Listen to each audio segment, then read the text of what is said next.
मैं तेरी आवाज़ दा गावन गाना। मैं अपनी आवाज़ सुनी ते ये तेरी आवाज़ सी।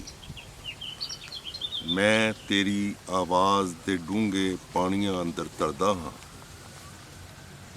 नीलियां अंबरां तो डिगदी बरखा, जंगलां अंदर सर सर करदी वाह, तेरी ही आवाज़ है।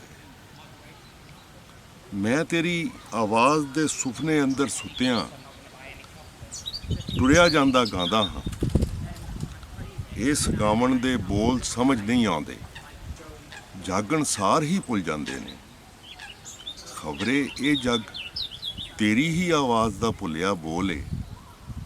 ये तेरी आवाज़ है, ये मेरी आवाज़ है। मैं अपनी आवाज़ दा हथ फड़दा हाँ, ये तां चुप है। मैं अपनी आवाज़ दे जंगल अंदर कल्ला टुरदा जांदा हाँ। फिर मैं सुपना वेना, सारा जग अपनी आवाज़ दा सुपना वेख रहा है।